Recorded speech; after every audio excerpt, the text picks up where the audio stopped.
आइए जानते हैं झारखंड की 25 फटाफट बड़ी खबरों को केवल 5 मिनट में। उससे पहले वीडियो को लाइक करके चैनल को सब्सक्राइब जरूर कर दें। गुरुजी के सपनों को आगे रख भविष्य की राजनीति साध गए हेमंत। इस अंदाज में विरोधी दल पर किया प्रहार।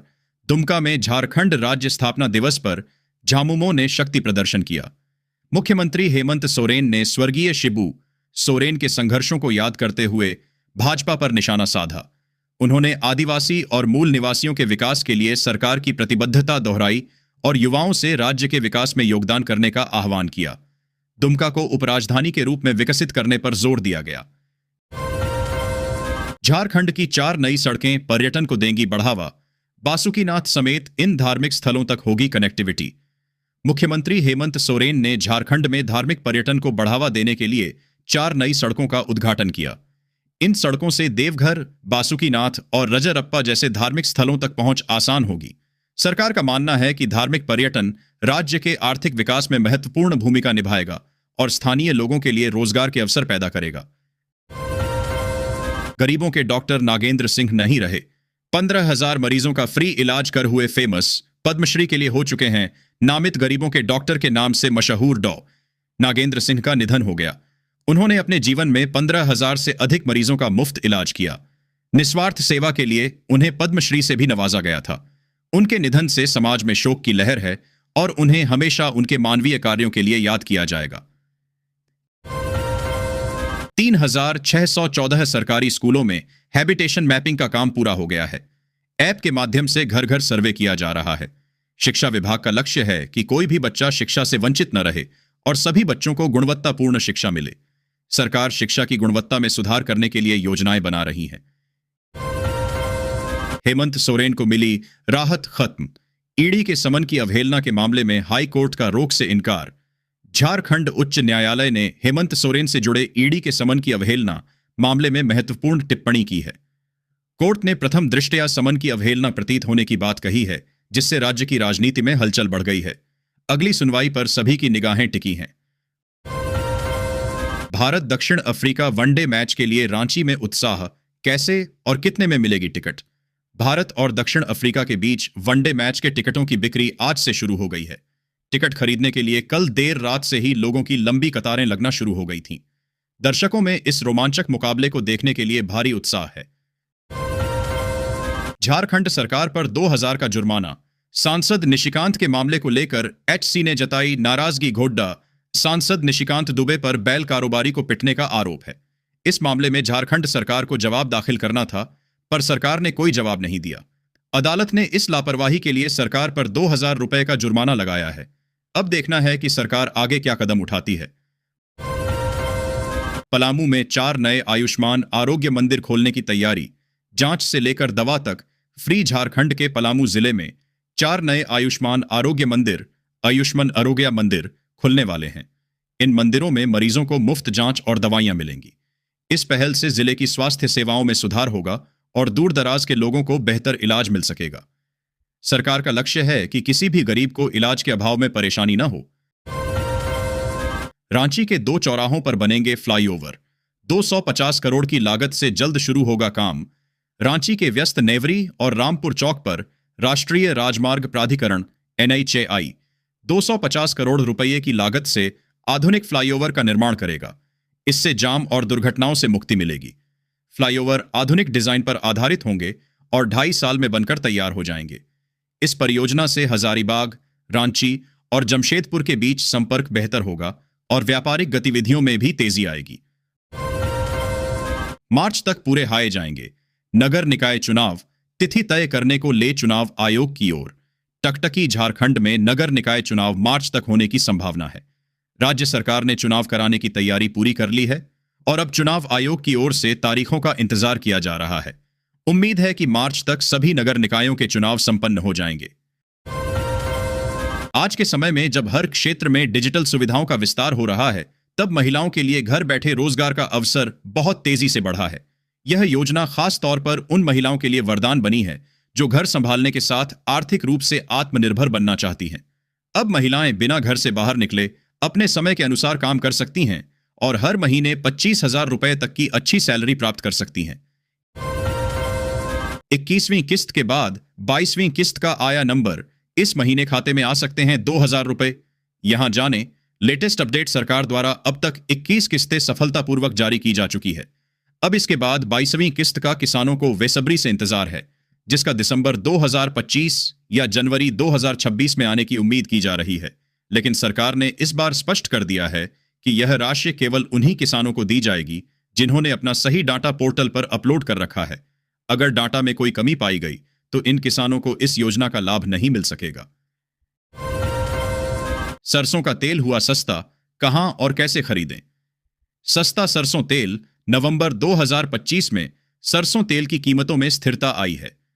मंडी भाव के अनुसार सरसों तेल का औसत मूल्य 155 से 160 रुपये प्रति किलो है, जबकि खुदरा बाजार में यह 145 से 170 रुपये प्रति लीटर मिल रहा है। अक्टूबर में कुछ क्षेत्रों में कीमतें गिरी थीं, लेकिन अब दाम फिर से सामान्य हो गए हैं। अगर आप सस्ते में सरसों तेल खरीदना चाहते हैं तो जानिए कहां और कैसे बेहतर डील मिल सकती है। सभी स्कूलों में इस बार 25 दिन की सर्दी की छुट्टियां देखें। पूरी जानकारी स्कूल में पढ़ने वाले सभी छात्रों और छात्रों के लिए सबसे बड़ी खुशखबरी है। आपको बता दें कि सरकार की ओर से इस बार, जिसे हम मध्य अवधि अवकाश के नाम से जानते हैं, यानी जो अर्धवार्षिक परीक्षा के बाद सर्दियों की छुट्टियां होती है, इस बार कितने दिन की होगी और सर्दियों की छुट्टियां कब से होगी, यह पूरी जानकारी आज के इस आर्टिकल में आपको दी जाएगी। बता दें कि सरकार की ओर से इसको लेकर घोषणा कर दी गई है और सरकार ने यह भी कहा है कि इस बार कितने दिन की छुट्टी होगी, इसको लेकर भी जानकारी सामने आई है, जो आपके यहां पर बताया जाएगा। टाटानगर रेलवे स्टेशन पर मेमू ट्रेनों के पहिए थमे, यात्रियों की सांसें अटकीं। 32 लोकल ट्रेनें कैंसिल। टाटानगर स्टेशन पर मेमू ट्रेनों के रद्द होने से यात्रियों को भारी परेशानी हुई। लोको पायलटों की कमी के कारण रेलवे ने कई ट्रेनों को रद्द कर दिया, जिससे दैनिक यात्रियों, मजदूरों और छात्रों को मुश्किलों का सामना करना पड़ा। कई यात्री घर लौटने के लिए परेशान थे, जबकि कुछ छात्रों को परीक्षा छूटने का डर था। रेलवे की इस कार्रवाई से ग्रामीण क्षेत्रों का संपर्क भी टूट गया। झारखंड की पहली इलेक्ट्रिक बस धनबाद से होगी शुरू। कोयला मंत्री जी किशन रेड्डी इस बस को हरी झंडी दिखाएंगे। इस पहल का मुख्य उद्देश्य राज्य में प्रदूषण को कम करना और पर्यावरण के अनुकूल परिवहन को बढ़ावा देना है। यह झारखंड में इलेक्ट्रिक परिवहन की दिशा में एक महत्वपूर्ण कदम है। उरांव धर्म एवं प्रथाएं के हिंदी अनुवाद पुस्तक का विमोचन। राज्यपाल ने कहा, जनजातीय परंपराओं और सांस्कृतिक जीवन का जीवंत दस्तावेज राजभवन में उरांव धर्म एवं प्रथाएं नामक पुस्तक के हिंदी अनुवाद का लोकार्पण हुआ। राज्यपाल ने इस अवसर पर कहा कि यह अनुवाद उरांव समुदाय एक की सांस्कृतिक विरासत को संरक्षित करने में महत्वपूर्ण भूमिका निभाएगा। यह पुस्तक उरांव समुदाय के धर्म और उनकी पारंपरिक प्रथाओं पर प्रकाश डालती है, जिससे व्यापक दर्शकों तक इसकी पहुंच सुनिश्चित होगी। अनुवादकों और प्रकाशकों के प्रयासों की सराहना की गई। ईडी के एक्शन के बाद पुलिस अधिकारी ने कोल माफिया के गुर्गे को टपकाने का दिया टारगेट। पूर्व मुख्यमंत्री के दावे के बाद धनबाद में दहशत। धनबाद में ईडी की कार्रवाई से झारखंड की राजनीति में भूचाल आ गया है। बाबूलाल मरांडी ने राज्य सरकार पर आरोप लगाते हुए कहा कि कोयला घोटाले से जुड़े गवाहों को खत्म करने की साजिश रची जा रही है। उन्होंने ईडी से सतर्क रहने का आग्रह किया और चेतावनी दी कि यह मामला राज्य की कानून व्यवस्था का सबसे बड़ा काला अध्याय साबित हो सकता है। मरांडी के दावे के बाद धनबाद में दहशत का माहौल है। तापमान में 4 डिग्री तक गिरावट। झारखंड में ठंड के रंग गहराने लगे। झारखंड में 25 से 30 नवंबर तक मौसम शुष्क रहने की संभावना है। सुबह कोहरा और धुंध छाई रहेगी। पश्चिमी विक्षोभ के अभाव में तापमान में गिरावट आएगी, खासकर मध्य और दक्षिणी झारखंड में। रांची में अधिकतम तापमान 23 से 25 डिग्री सेल्सियस और न्यूनतम 11 से 12 डिग्री सेल्सियस रहने का अनुमान है। मौसम विभाग के अनुसार आने वाले दिनों में ठंड बढ़ेगी। मनगढ़ंत आरोप लगाती रहे भाजपा, अबुआ सरकार काम करती रहेगी। झामुमो ने भाजपा पर झूठे आरोप लगाने का आरोप लगाया है और कहा है कि भाजपा सरकार के कामकाज में बाधा डाल रही है। झामुमो ने कहा कि अबुआ सरकार अपना काम करती रहेगी और विकास कार्य जारी रखेगी। भाजपा के आरोपों से सरकार के कामकाज पर कोई असर नहीं पड़ेगा। टेंडर आवंटन में गड़बड़ी करने वालों को कैसे मिला प्रश्रय। एसीबी ने आईएएस कर्ण सत्यार्थी से की पूछताछ। भ्रष्टाचार निरोधक ब्यूरो एसीबी ने आईएएस अधिकारी कर्ण सत्यार्थी से टेंडर आवंटन में गड़बड़ियों के सिलसिले में पूछताछ की। जांच का मुख्य उद्देश्य यह पता लगाना है कि टेंडर प्रक्रिया में अनियमितताएं कैसे हुईं और गड़बड़ी करने वालों को किसने संरक्षण दिया। एसीबी अब सत्यार्थी से प्राप्त जानकारी के आधार पर आगे की कार्रवाई करेगी। जज पर चिल्लाने वाले वकील ने हाई कोर्ट को दी चुनौती। सुप्रीम कोर्ट में दाखिल की याचिका। झारखंड उच्च न्यायालय के एक आदेश के खिलाफ एक अधिवक्ता ने सुप्रीम कोर्ट में अपील दायर की है। उच्च न्यायालय ने अधिवक्ता पर न्यायाधीश पर चिल्लाने के आरोप में आपराधिक अवमानना का मामला दर्ज करने का आदेश दिया था। अधिवक्ता ने अब इस आदेश को सुप्रीम कोर्ट में चुनौती दी है, जहां मामले की अगली सुनवाई होगी। नई दिल्ली हावड़ा रूट पर उतरेगी वंदे भारत, राजधानी को मिलेगी चुनौती। जानिए खास वजह, जल्द ही नई दिल्ली हावड़ा रूट पर वंदे भारत एक्सप्रेस शुरू होगी, जिससे राजधानी एक्सप्रेस की तुलना में 2 घंटे की बचत होगी। आधुनिक सुविधाओं से लैस यह ट्रेन यात्रियों को गति और सुविधा प्रदान करेगी। रेलवे का यह प्रयास देश में बेहतर कनेक्टिविटी को बढ़ावा देगा, जिससे व्यापार और पर्यटन को लाभ मिलेगा। ड्रोन शो में दिखेगा 100 साल का सफर।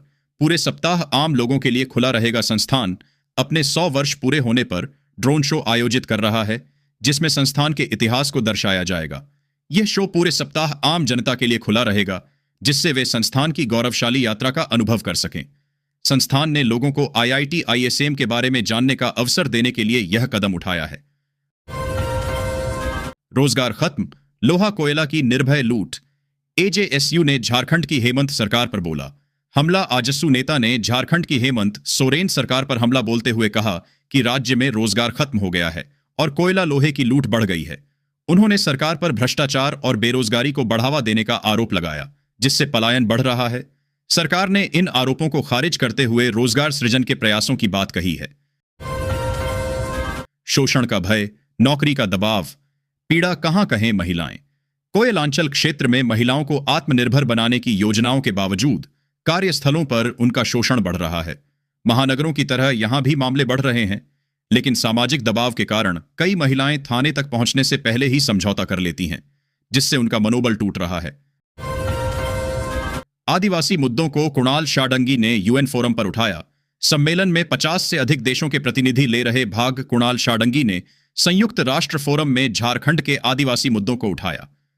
50 से अधिक देशों के प्रतिनिधियों वाले इस सम्मेलन में उन्होंने आदिवासी समुदायों की चुनौतियों पर प्रकाश डाला और वैश्विक सहयोग का आह्वान किया।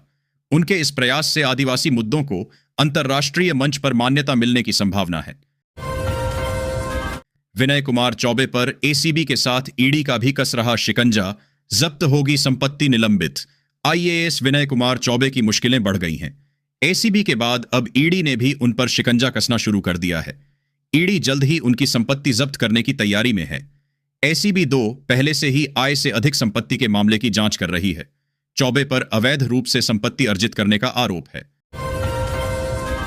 AI की पटरी पर दौड़ी रेलवे, डिब्बों में पानी बताने लगी स्मार्ट लाइट ने आर्टिफिशियल इंटेलिजेंस AI का उपयोग करके यात्री सुविधाओं को बेहतर बनाने की दिशा में एक महत्वपूर्ण कदम उठाया है।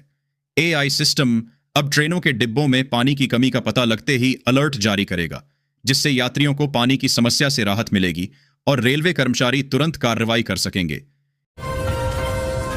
के शिविर में लाभुकों की भीड़, कई समस्याओं का ऑन द स्पॉट समाधान।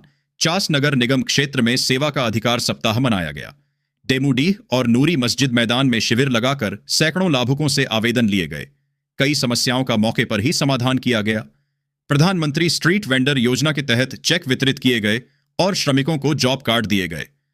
नगर आयुक्त ने शिविर का निरीक्षण किया और लोगों से योजनाओं का लाभ उठाने की अपील की।